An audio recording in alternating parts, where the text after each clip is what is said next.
भद्रं कर्णैभिः शृणुयाम देवाः भद्रं पश्येमाक्षभिर्यजत्राः स्थिरैरङ्गैस्तुष्टुवागं सस्तनूभिः व्यशेम देवहितं यदायुः ॐ शान्ति शान्ति शान्तिः.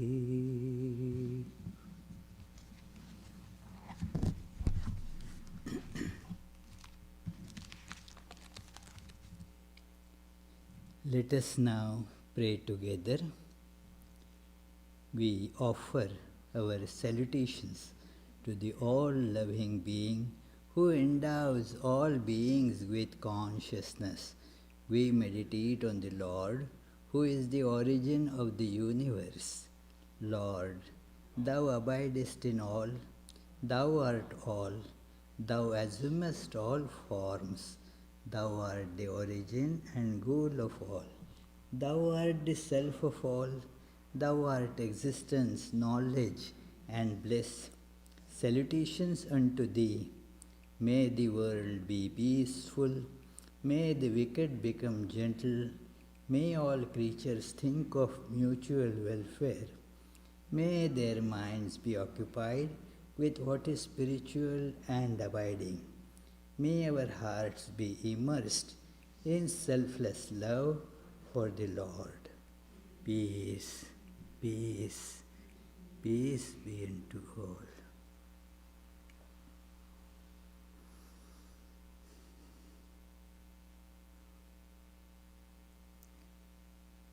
Let us try to feel our true, infinite nature, our true self. Let us feel ourselves as just pieces of ice kept in warm weather. Everything is a piece of ice.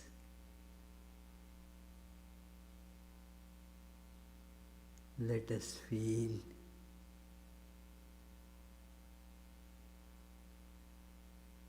the ice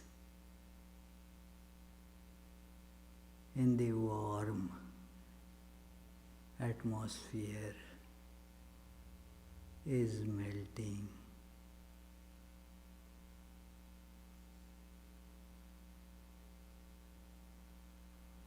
The shapes, the individualities of each and everything is going away.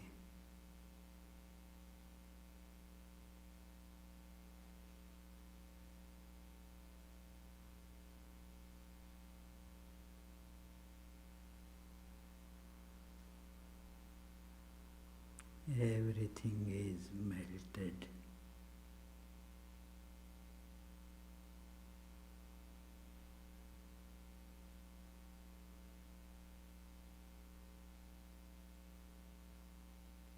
All is one without second.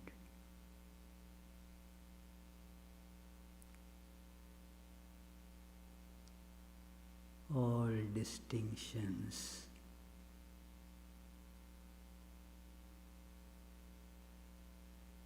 disappeared.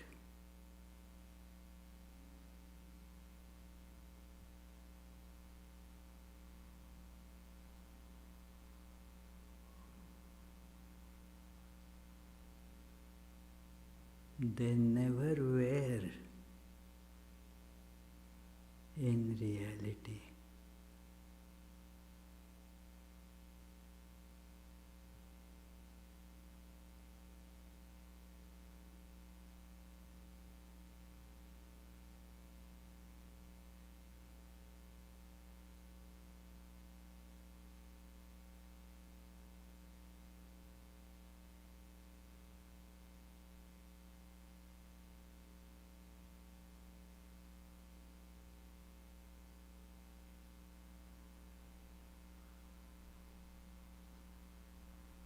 This is the truth.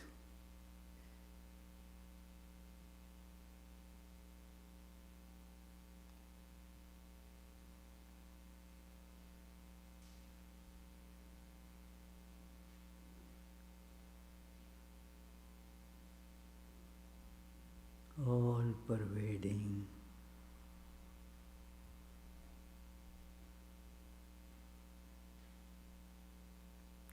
complete totality.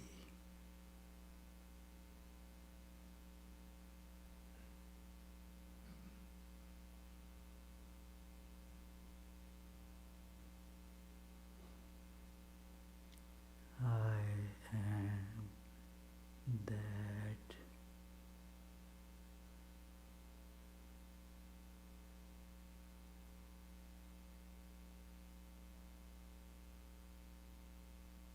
Conscious of this,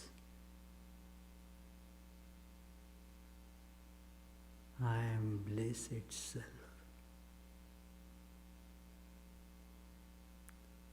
I am perfection itself.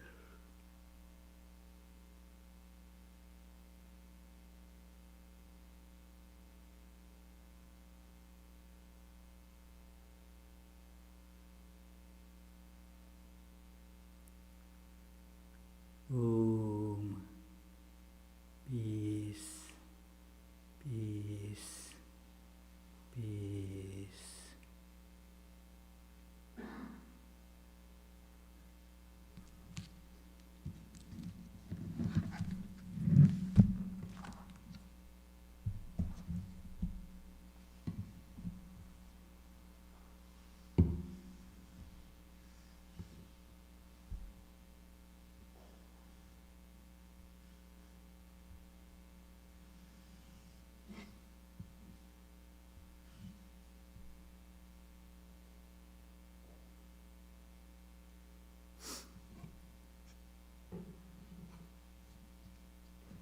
Om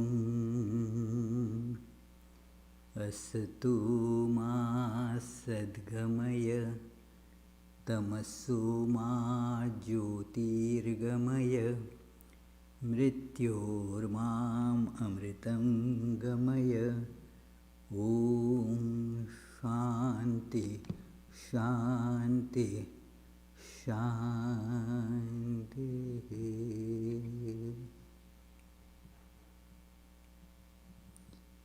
Dear friends, we are today beginning a 2-lecture course on mind as a very big,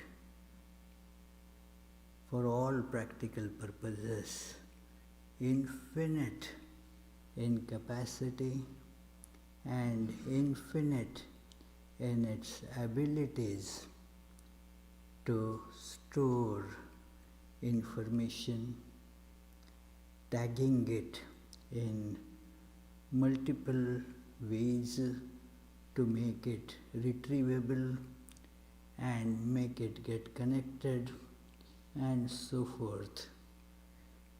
Of the 2 lectures, today's is of a foundational type.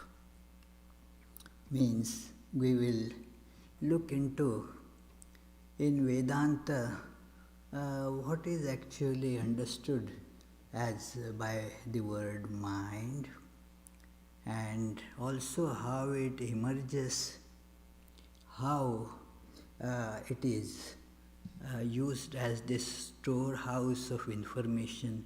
I mean, there is somebody who uses it as storage, isn't it? Like you rent a storage, then it is you who put things in it. It is if it is already filled, you don't rent that kind of storage. Who fills the mind with what, for what purpose? Let us try to take a peep into this today, and then next Sunday we shall try to see how the various aspects of storing of information happen in the mind. So it's a big topic, and I was initially thinking that let me give one lecture on it, but then it became not only too big in its scope, also becoming very complicated in putting the concepts in a proper shape. So I decided to divide it in two parts. I will come back to how I thought or how what made me give this lecture later sometimes if time permits. But let us see that first thing is what is information. And we all understand something from this word information just because we are used to this word. Like whatever we get used to, we get a feeling that we understand it without knowing much about it. That is, like we make a general statement that, oh, I know that person, I know what the character of that person is, and what is his or her abilities and all that. I know everything about that person. Hardly anything we know. But since we are familiar with that person, we have a feeling that we know everything about that person. About oneself we say, oh, I know who am I. Do we really? Hardly we know anything. And yet we say, I know everything. I actually feel that I know who am I. I know what is going on in my mind and so forth. Just because of familiarity. So similarly this word information we use all the time. In fact, in last about 50 years or so, the word information technology has become so common. It is many even do not know that IT, because the short form gets used more often. This is that person is IT. Means what? That information technologist. So information technologist gets short form IT guy. So what is this information? Let us try to understand it briefly. It is, if you go to the etymology, the origin of this word, it actually is inner formation. Inner formation is information, means inside as against outside. A form or shape emerges. One becomes aware of an entity distinct from the rest.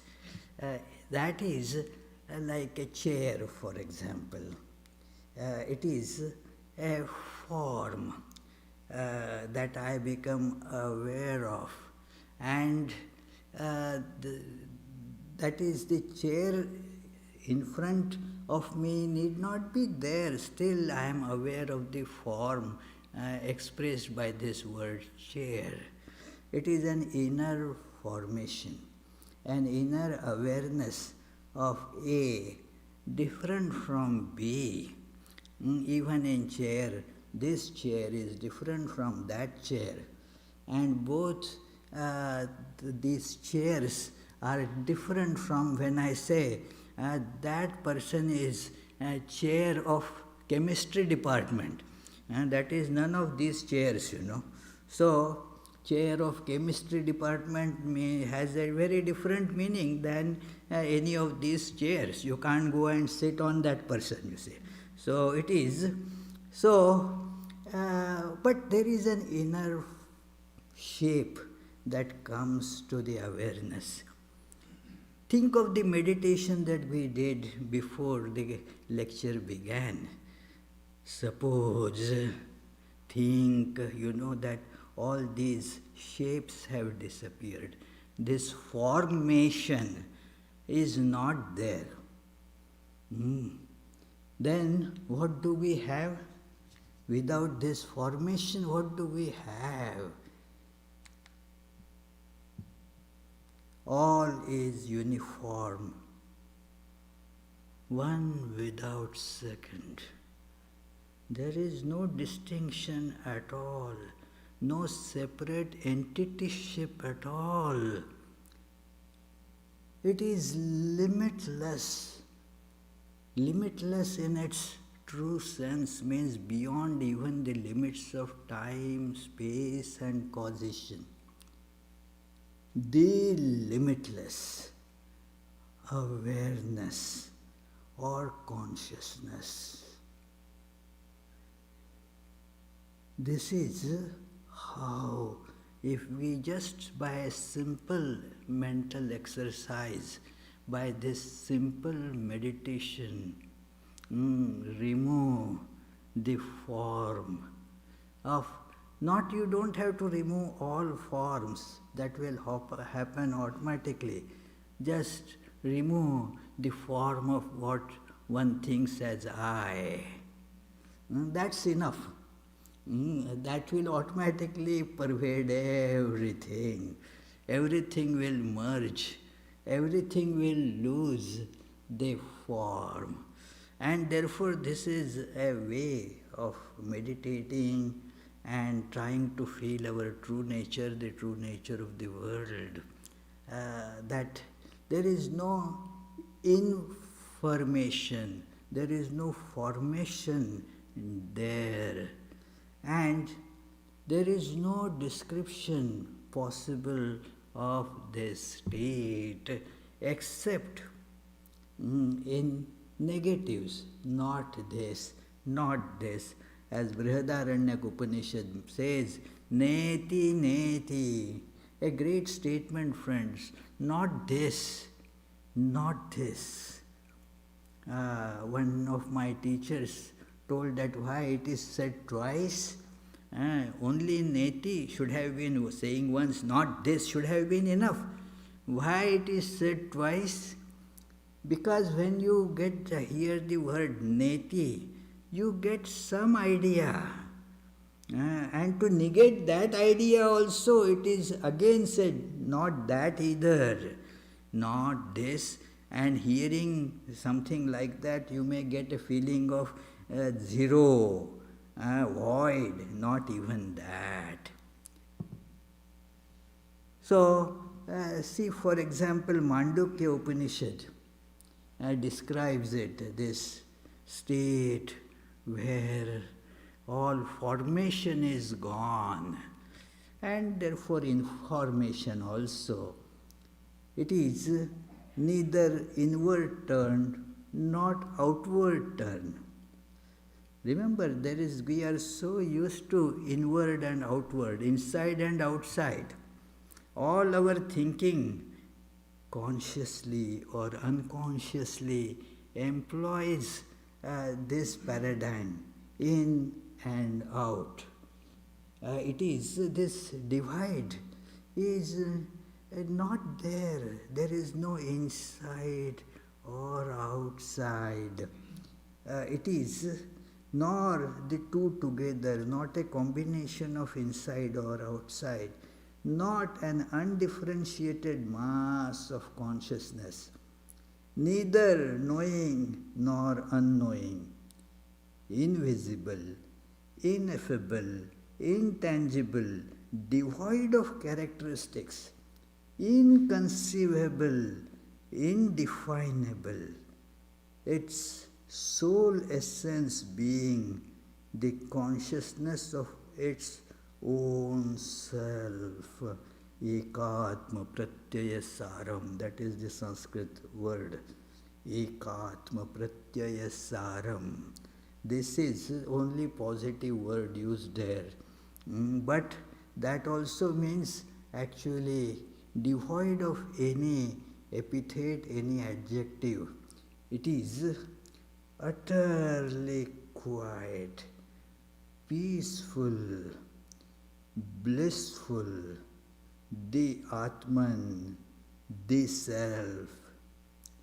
These are some descriptions to indicate that the last statement, this is to be realized, this is to be experienced as our true self, that state of infinite awareness, the infinite bliss, that is to be experienced. And this is not just in Upanishads.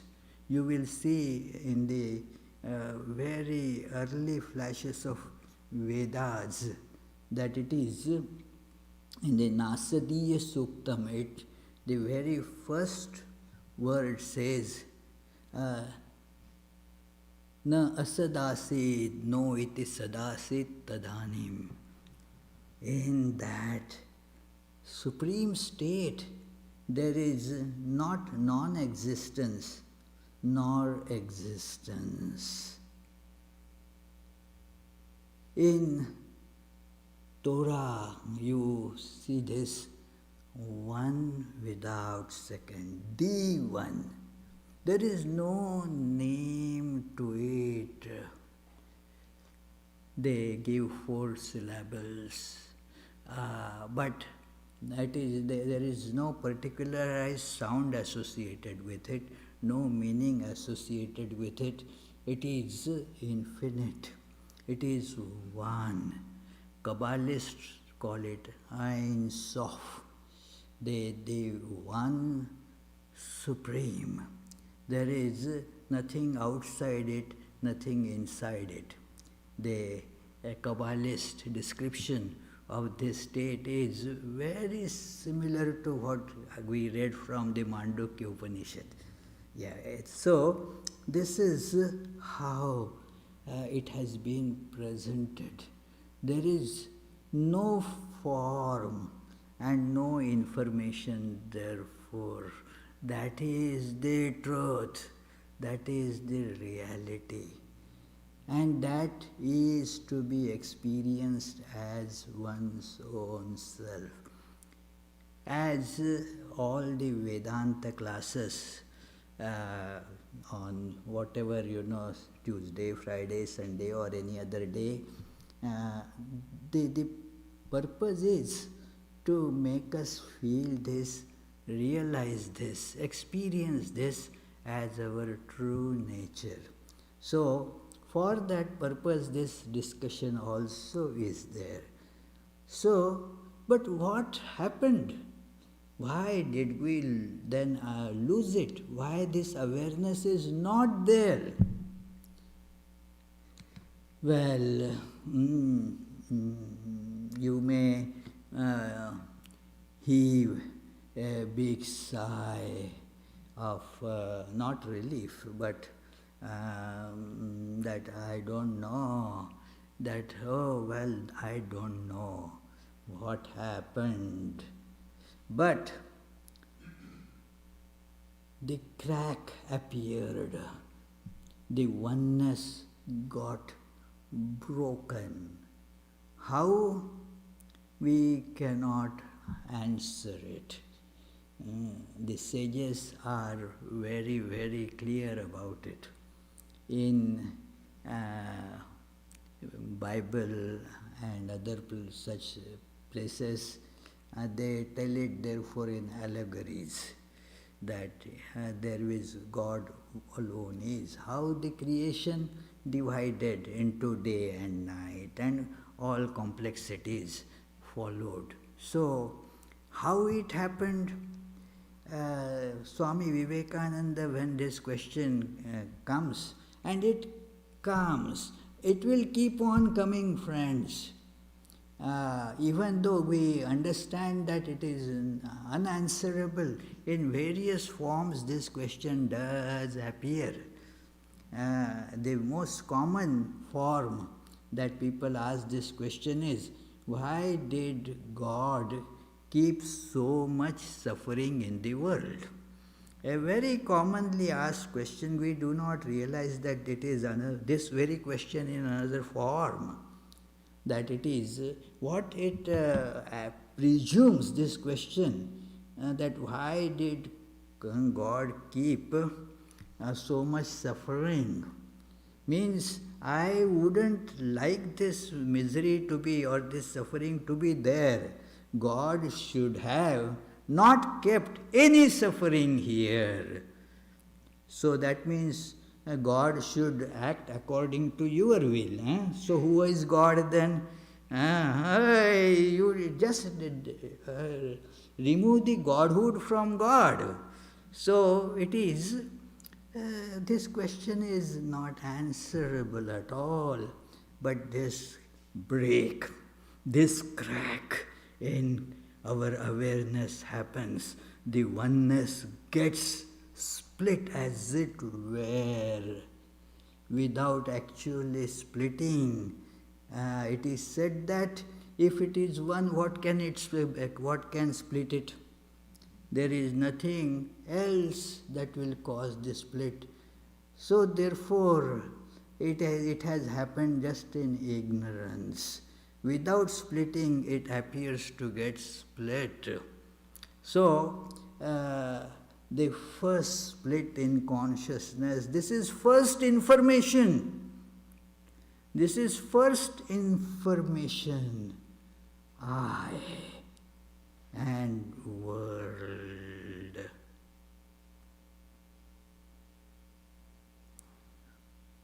I asked in preparation for this lecture one neuroscientist, how does the brain, you say everything is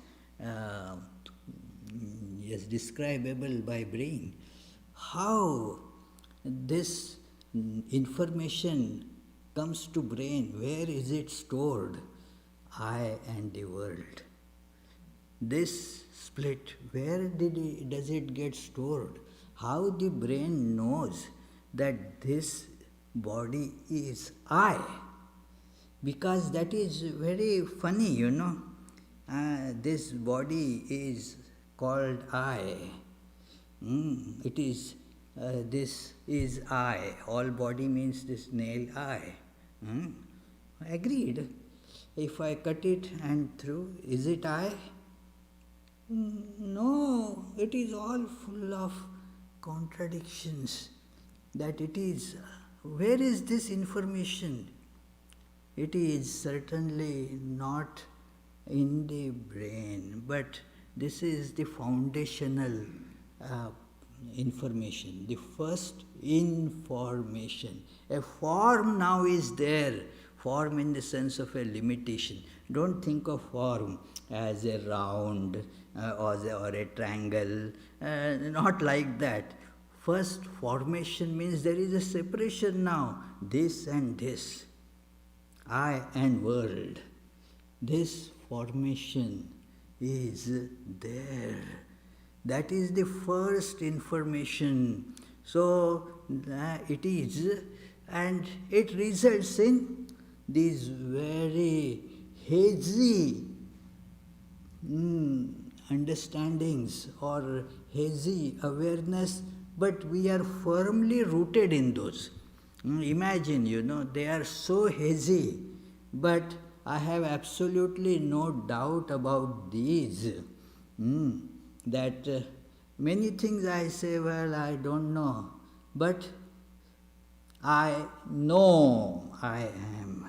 It's so firmly, although it is such an hazy thing, that where I is and what is not I, and it is when you question, it becomes so difficult. When you try to clearly understand it, it just eludes your grasp. I know, I enjoy, I enjoy. that there is something that provides enjoyment for me. I enjoy something. And I control these three aspects and a few more. Uh, they become, information that and then there is something that is known, an object, subject and object, that enjoyer and enjoyed, controller and controlled. This is how the formation takes place. And here, actually, what has happened? The awareness of one whole is lost. The awareness of this all-pervading reality is lost here.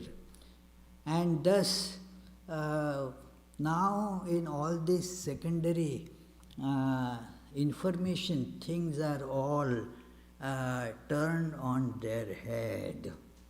Let us feel this. This is very important to feel that therefore here ignorance gets called as knowledge. All that we call as knowledge is actually ignorance. And yet we want to know. This is how because it is a piece of ignorance. It is that is being displayed as knowledge. We struggle in this to know more, to enjoy more. We have all these universities and all different departments doling out grants. The education, we all want to know. We struggle to know, struggle to enjoy, struggle to survive. And then that struggle, let us struggle, we say happily, that struggle gets called happiness. It is struggle, but we do not always realize it. It is said sometimes that, okay, struggle now and enjoy, afterwards you can enjoy. When you get to certain level of comfort, then you enjoy. Now you struggle. But the struggle continues, and that gets called enjoyment. It is, and slavery. We call it control. I control. I am slave of it. Still, I call it as I control. This is how this contradiction happens. In Vedanta, this split is called Maya. Maya, a word that indicates just the one appearing as many. And that manyness is full of conflicts and contradictions. Those who want to get a more and deeper feel of this, I suggest please read Swami Vivekananda's book Jnana Yoga. Especially there are these 3 wonderful chapters on Maya. It is.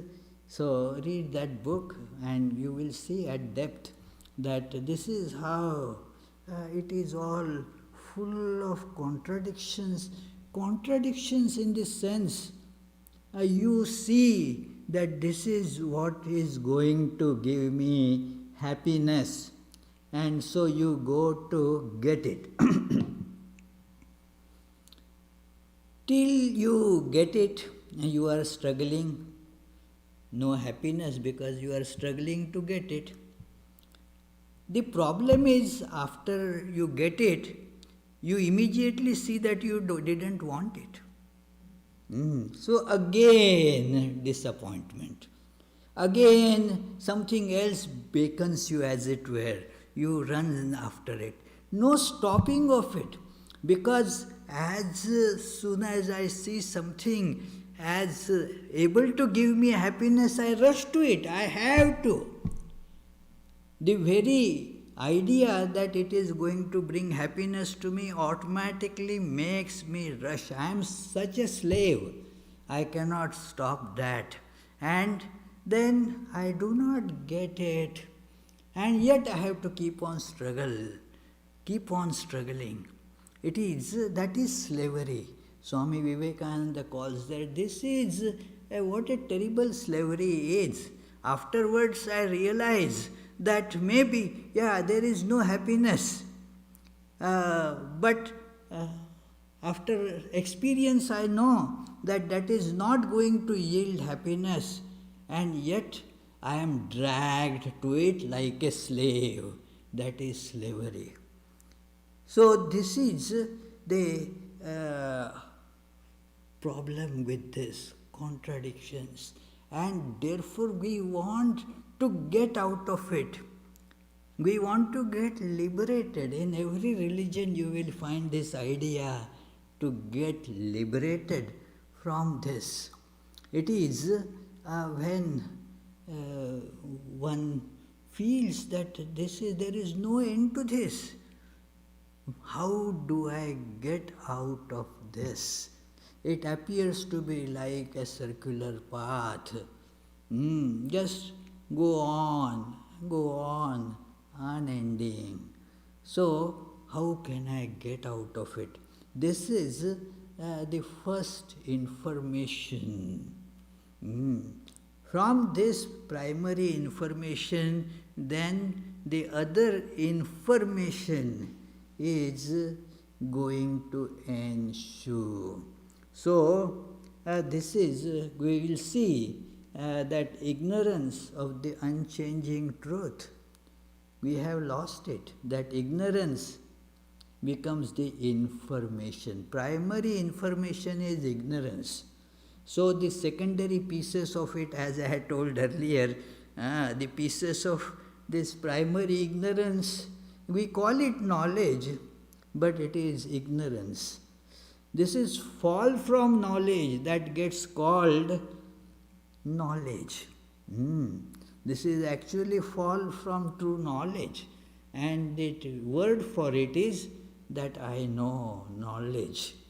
And the result is unquenchable hunger and thirst.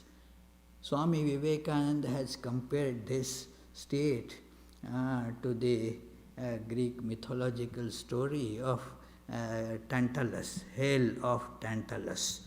Tantalus, for some misdeeds, has been thrown in a hell.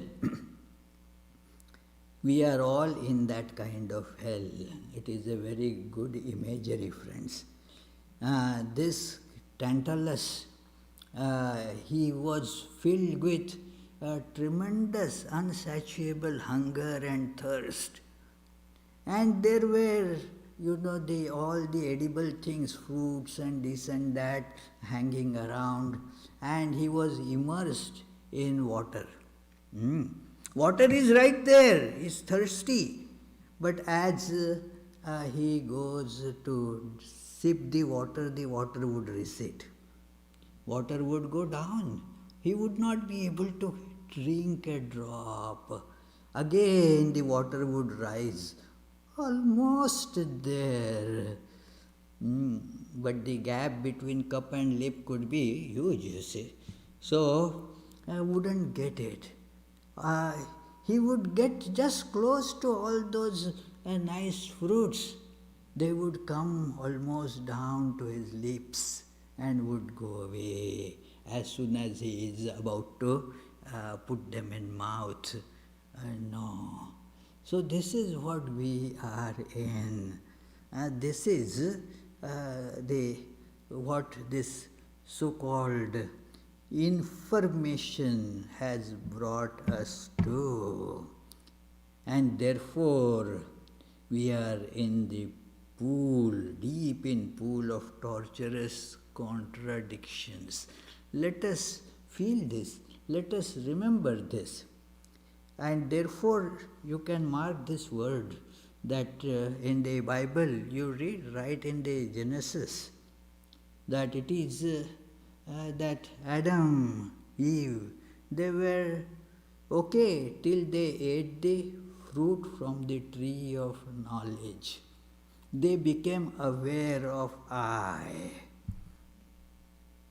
Well, that's then the reality is lost. The wholeness is lost. That is the ignorance that gets called as knowledge of variety. Knowledge of variety. That is the ignorance getting called as knowledge. Then you see in Shiva Sutras there is a beautiful aphorism, just the first or second aphorism, Jnanam bandhaha. Knowledge is bondage. There the knowledge means knowledge of I and world. This knowledge is bondage. The primary bondage is that. And Ramakrishna, Sri Ramakrishna, his very well-known saying is, wherever there is knowledge, there is ignorance. How could it be? This is about this information, the ignorance getting called as knowledge. I know this automatically means that I don't know many other things. Knowledge means ignorance also. So, wherever there is knowledge, there is ignorance. And yet, we go to acquire more and more and more of it. Never ending, this struggle for that. So, this is the one primary level of information. Then we see what happens with this. Now, I am going to tell you about these two views because many times the terms get a bit, confusing because there are these two schools which have many things in common. But there are some very fundamental differences. And the readers identify one with another. And so, when they ask questions, it becomes very difficult to answer or find how they can be, this satisfaction, because the term used in the sense of Sankhya and in the sense of Vedanta. Again, the word Sankhya is also used in Vedanta with a different meaning. Like in Bhagavad Gita, there is this, the second chapter is called Sankhya Yoga, but that is not this Sankhya philosophy at all. It is a Vedanta. So Vedanta, there is this, let us remember these clear distinctions, that one consciousness, one conscious entity without any actual change. That is the position of Vedanta. That one alone is, call it self or the Brahman, God, whatever name you want to give it. That in ignorance appears as subject-object, conscious and inert. It is the Purusha and Prakriti. These are the apparent divisions just because of ignorance. This is actually called, and then the creation begins here. This is called, technical term is vivarta. something happening without any actual change. It is things get created. Vedanta describes four different ways of getting a thing. These are normal common ways. One is called apya, that you didn't have it. Not that the thing didn't exist, but you didn't have it. It is in the grocery store, you go and get it. That is called apya. Got it, to get it from somewhere. Second thing is you had it, but it needed cleaning. It is called sanskarya. That it is, you have a mirror, but since lot of dust, dirt is accumulated on it, it is now useless as mirror unless you clean it. You clean it. You don't have to go and buy it, but you just need to clean it. That is they called sanskarya. Then there is something like vikarya, that you make yogurt out of milk. So in milk there is some aberration caused, and then you get yogurt from it. It gets treated in a specific way, and then from that milk you get yogurt. That is called vikarya. And then there is something that you grow, like it is called then utpadya. You create many things, put them together, and then create it. That is called utpadya. Like you have, say, wood, nails, the other hammer and such things, and through such things you make a fence. So it is utpadya. How did God create this world? Is any of these four? So no, it is vivarta, means it is just appearance without actually any change. The examples really are so many. Like you see a cloud in the sky, and then the cloud, because of the shape, appears like elephant. Now, did the cloud do anything to make elephant out of it? No, it is you are seeing elephant there. The cloud changed the shape, and then the elephant became a bear.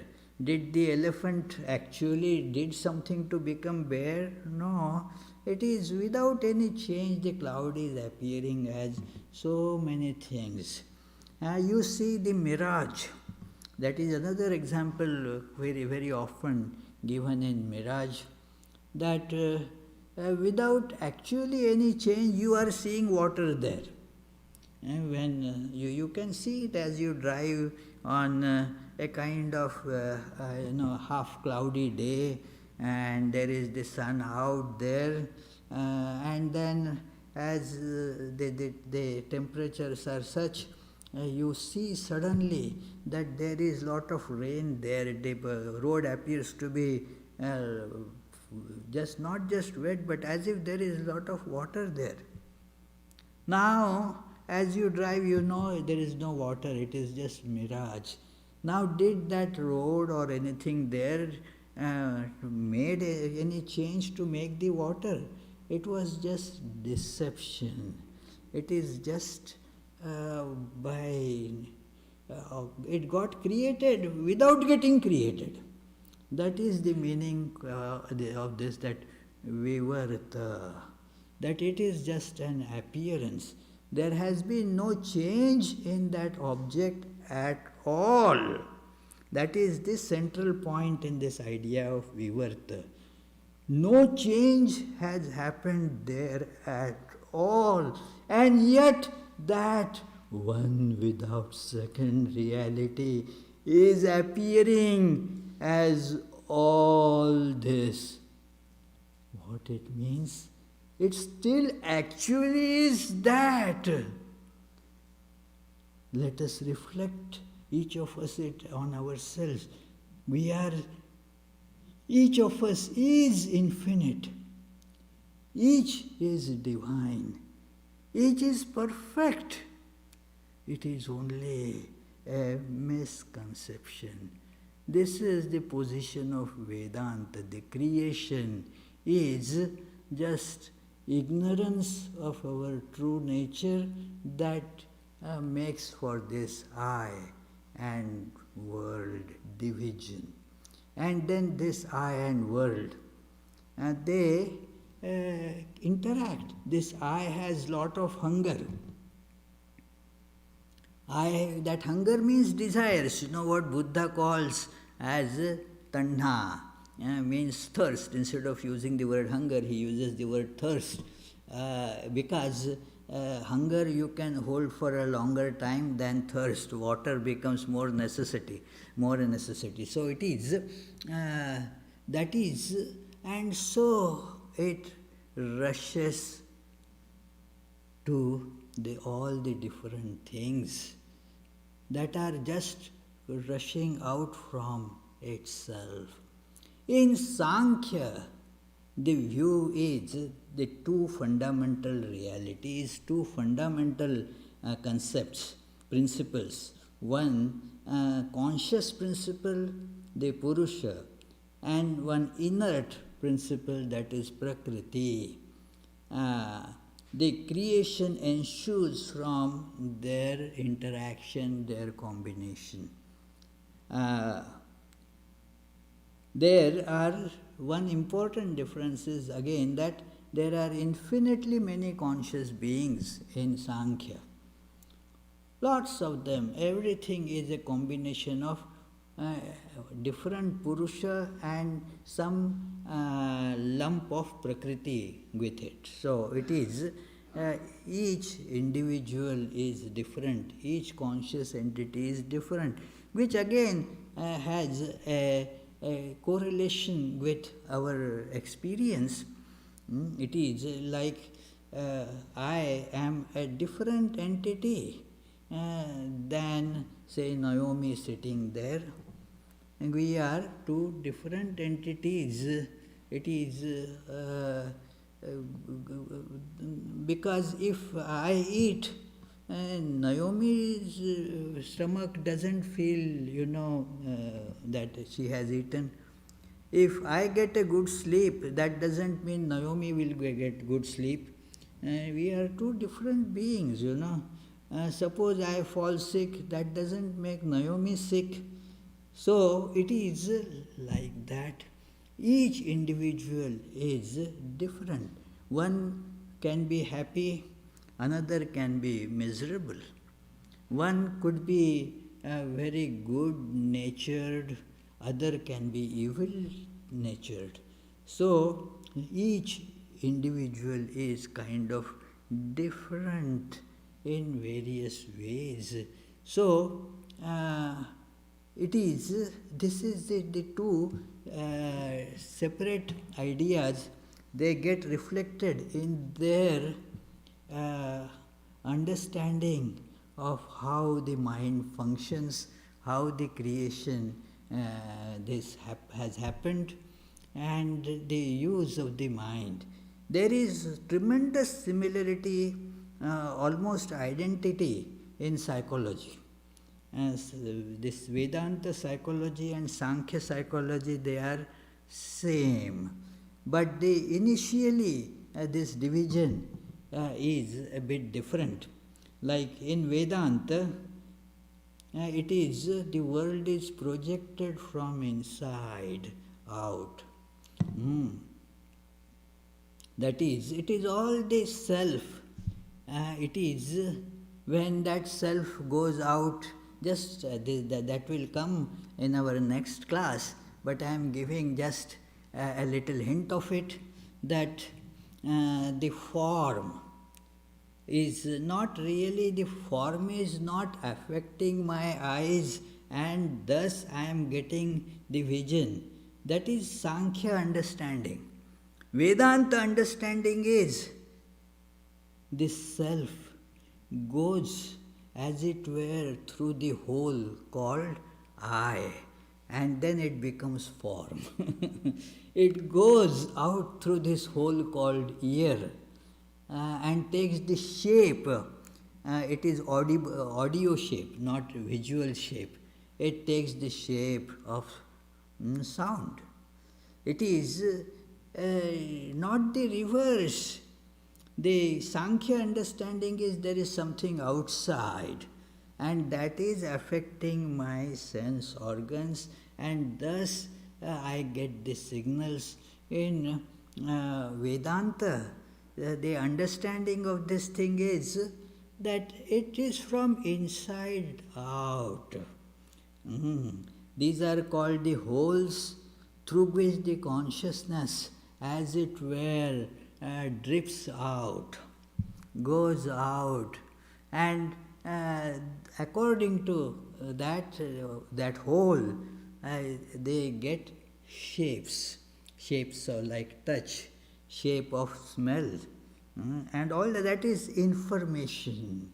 All the visual information, audio information, the tactile information, all these are actually the consciousness going through the sense organs, mind. Of course, we will see how that is built up, but that is the inside out.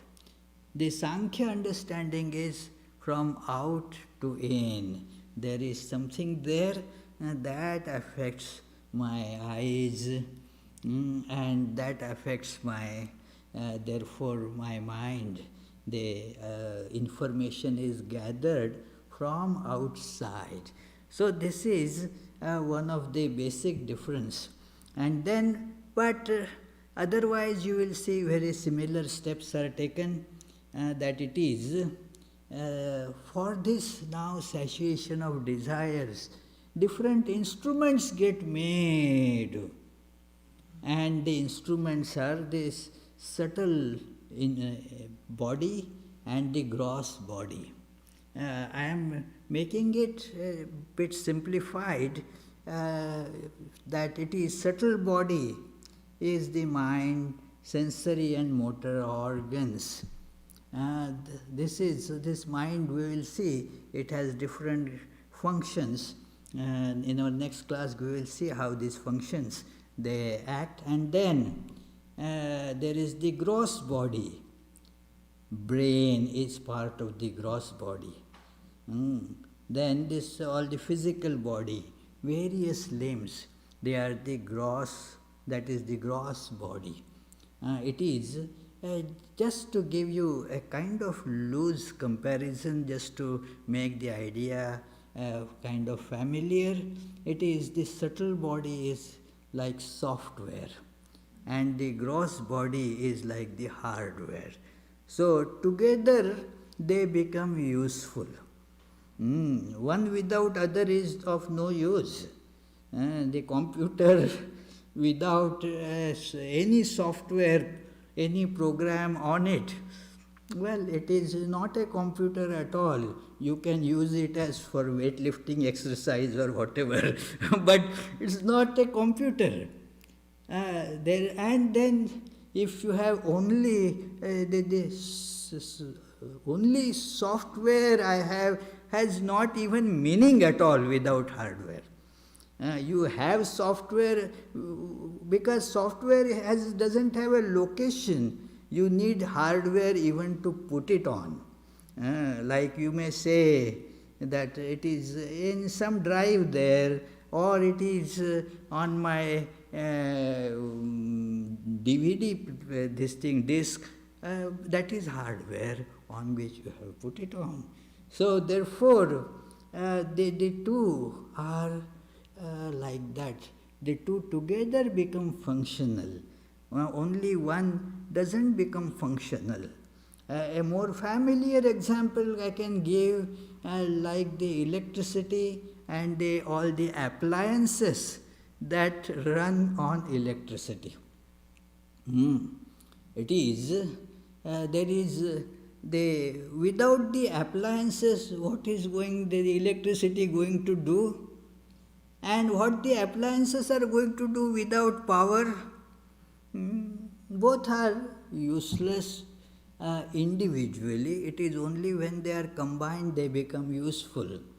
It is in India, in some place, there they were bringing in lot of fans because it was very warm, and so let us put in fans. I am telling actually real fact that it is. The question is, there was so much shortage of power that more than 12 hours a day there would be no power for months together, and usually during the summer months. So all those where we would look at them actually. That was when I used to be in training center, and we would look at those fans. What happened? No power. It is then they later on installed a big generator and all that. But what I mean is this: the two together become functionally useful. One of them is of no use. So, body and mind, to put it simply, they are together functional, otherwise not functional. But that does not mean that one is other. The two are different. Their combination becomes meaningful for each of them.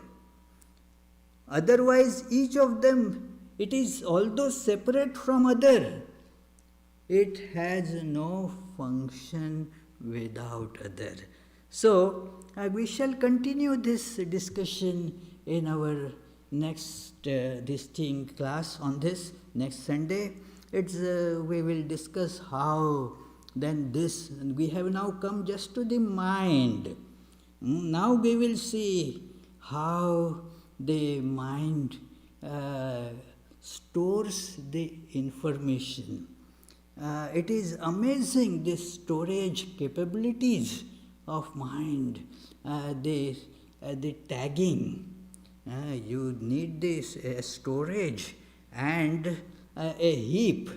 They are different things. A storage means there should be it should be kept in the right proper place so that it can be retrieved fast. Quick pigeonholing and quick retrieval, that makes it efficient storage system. You see the Amazon storage systems, huge warehouses, and yet given a small thing that you may order, maybe just earphones, they get taken out and you get it next day. So it is an efficient storage system. Our mind is equally, rather more efficient. It stores many more things than an Amazon warehouse. Also, it has all these capabilities of, you see, what gets called as cloud computing, cloud storage. We have the cloud storage. We also have the firewalling, the security of this system. It is tremendous. That is why we cannot actually see what is going on in somebody's mind. Even that person doesn't really understand, because it is so very well secured in the firewall. Even the psychologists, they struggle. Okay, they try to see the different symptoms and think that this is what that person might be thinking. So it is like that. that it is all very well firewalled. Then the communication of the information from one source to another, all these great capabilities this instrument has. So I have taken more time, but it was a bit necessary. So let us meditate on this for a few minutes, not a few minutes, half a minute. And then if you have any question, ask that question, and we will see how we can tackle that.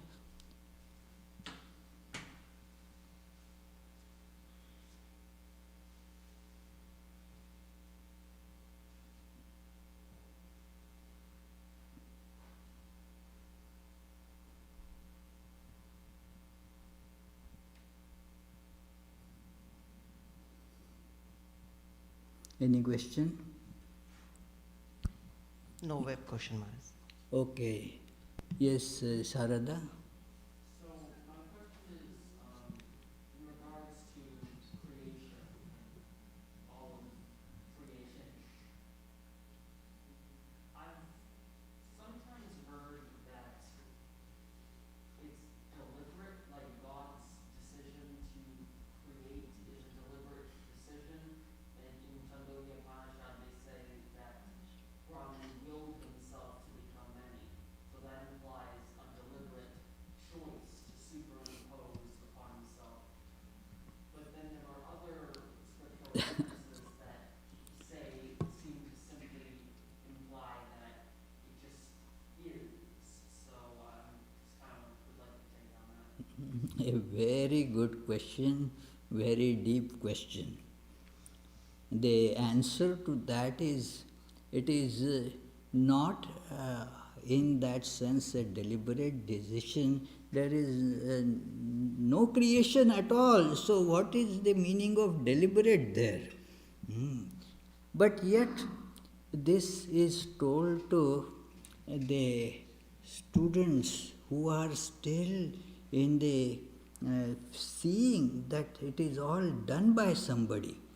It is our state and our understanding does not allow us to think or see something that is not made through a deliberate decision, especially when something is functioning with so much intricacy towards a purpose. Then can you imagine an automobile just by chance getting made? Somebody deliberated on it, put the various parts with lot of attention together, so that now you have a car. Literally hundreds of thousands of various parts are put exactly in proper place. So that is how you see that it is properly done. And so we feel that God must have done this with a purpose. What is the purpose of God? Now we forget here that God is perfect. Perfect cannot have a purpose, because without fulfilling the purpose, then it would be imperfect. But to satisfy now the students, then they say, okay, let us think about it. How do you create? You first get a desire, isn't it? So God also got the desire. So kamayata, that God thought that let me make this universe bahusyam prajayeti, that let me become many, as it were. So this is how it is told for those who cannot shake off this understand that this delusion that things are not really made at all. It is an ignorance. So for their understanding, this has been told. So Let me quickly tell you about the upcoming programs.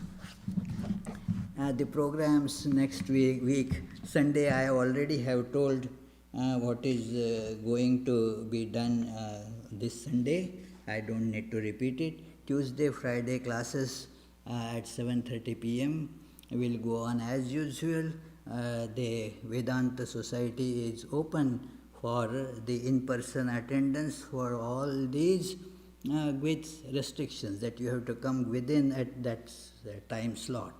Also, the meditations, morning, evening, daily meditations, they are also open for everybody's attendance within certain rules that you can read.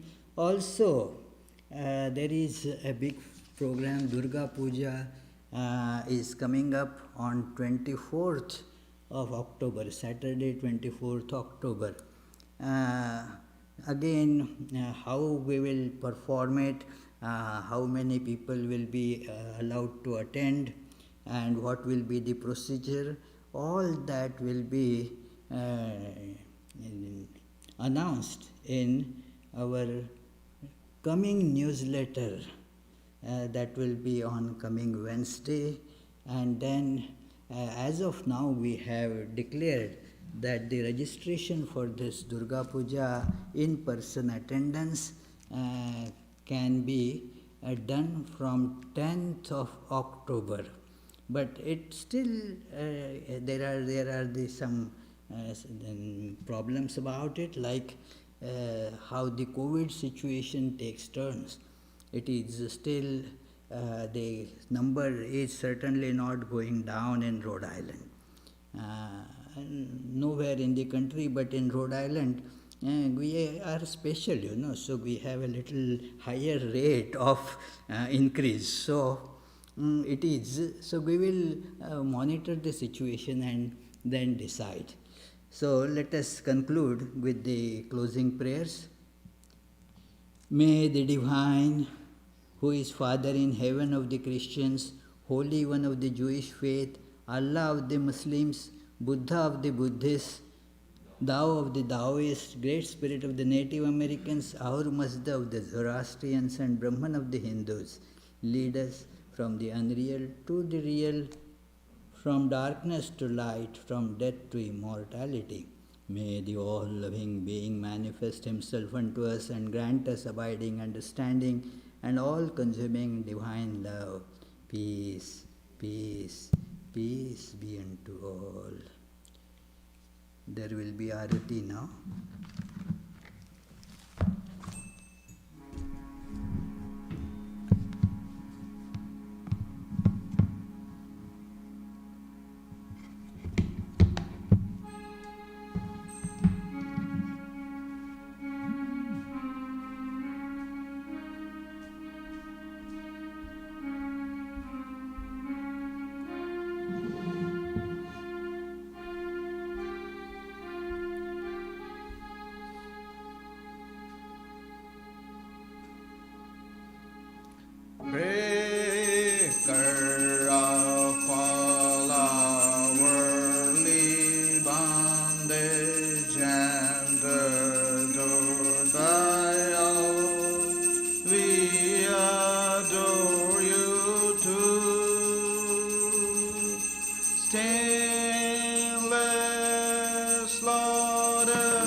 across this world. Revealed to us as God incarnate and the Lord of all things, helping us join with you. Your mind's always set in the divine light. Your mind's always set in the divine light. This we can see through your grace. Destroyer of our worldly sorrow and compassion, so infinite is your word. Your life's offered for the world's deliverance. Your life's offered for the world's deliverance, saving us from darkness and fear.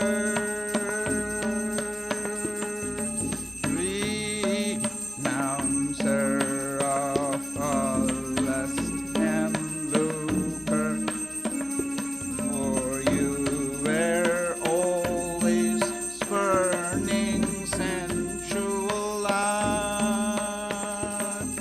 Lord of monks, you are the best of men. Lord of monks, you are the best of men. Grant to us pure love for you. You're fearless and you're free from doubting, with your mind very firmly resolved. Crossless refuge of your devotees. Crossless refuge of your devotees. Renouncing caste and birth. Our treasure is your holy feet, which take us very soon across this puddle of life. You give love and even sightedness. You give love and even sightedness to remove our anguish here.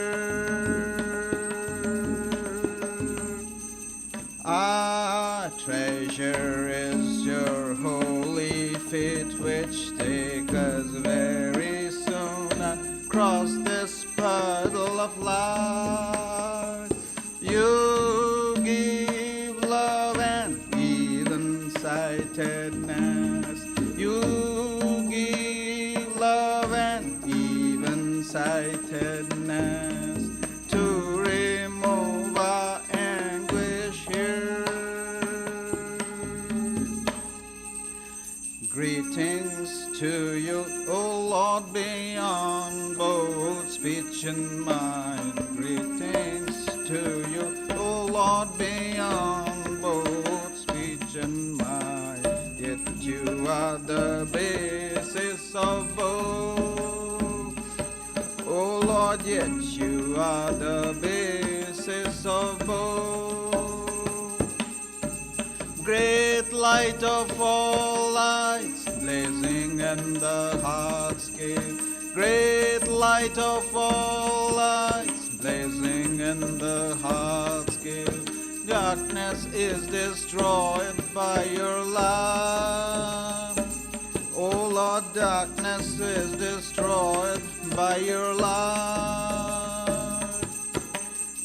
Dhe langa ranga bhang.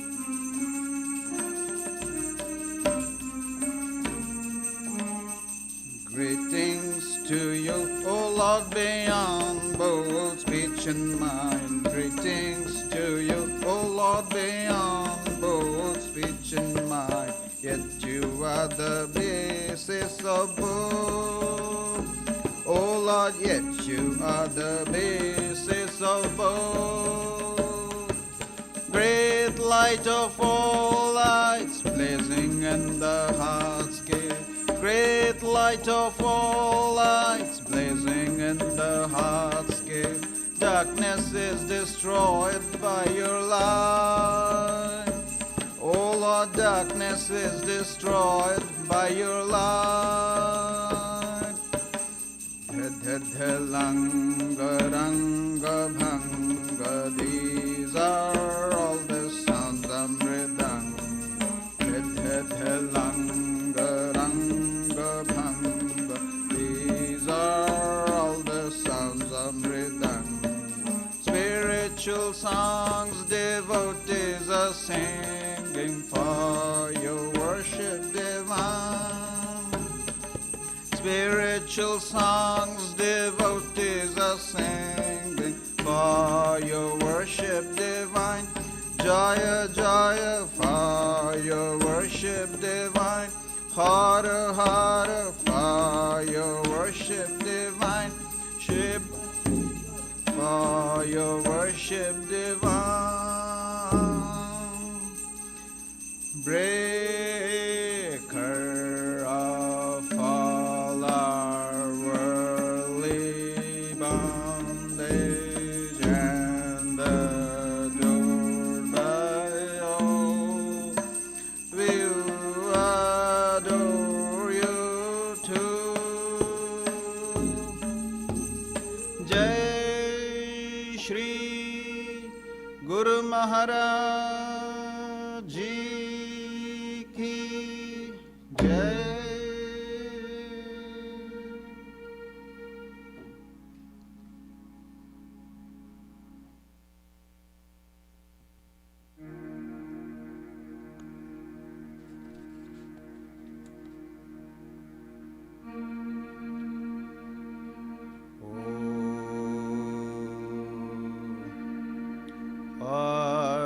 Auspicious and blessed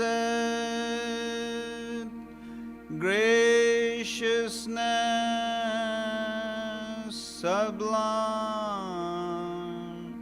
all noble ends you give to us, granting us refuge, all seeing Gauri, O Mother Divine, our love to you. Creation, preservation, dissolution are your powers, eternal one. Nature's real basis, nature's essence, O Mother Divine, our love to you. We come seeking refuge from anguish, be our Savior, through your deep concern. All our suffering remove, Goddess. O Mother Divine, our love to you. Victory, O Mother Divine, our love to you. Blessed Mother Divine, our love to you. Blessed Mother Divine, our love to you. Blessed Mother Divine, our love to you.